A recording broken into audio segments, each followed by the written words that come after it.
Hi hello నమస్తే welcome to Bharathi స్టైరీ YouTube channel. ఎలా ఉన్నారండి అందరూ? నేనైతే బాగున్నాను, మీరు కూడా బాగున్నారని అనుకుంటున్నాను.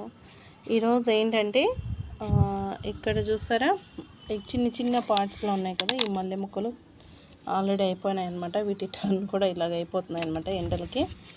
సో ఏంటంటే ఈ పార్ట్స్ ఉన్నాయి కదా, సో ఈ పార్ట్స్లో ఉండి ఈ మల్లె మొక్కల్ని ఈ పార్ట్స్లోకి, అంటే వాటికంటే కొంచెం పెద్ద సైజులో ఉండి కంటైనర్లోకి అయితే నేను షిఫ్ట్ చేస్తున్నాను అనమాట. ఎందుకంటే వీటికి వాటర్ అనేది సరిపోవట్లేదు అనమాట. చిన్న పాట్లో ఇస్తుంటే వాటర్ అనేవి సరిపోవట్లేదు అనమాట. ఎండాకాలం కదా, సో సరిపోక మొక్కలు అయితే ఇబ్బంది పడుతున్నాయి. సో ఈ మొక్కలను అయితే ఈరోజు ఈ పార్ట్స్లోకి రీపాట్ అయితే చేసేస్తాను. సో ఏంటంటే ఈ మల్లె మొక్కలు ఒక 3, అలాగే ఒక కాగడా మల్లె 4 మొక్కలు అనమాట. సో ఈ 4 మొక్కల్ని నేను ఇప్పుడు ఈ 4 పార్ట్స్లోకి రీపాట్ చేసి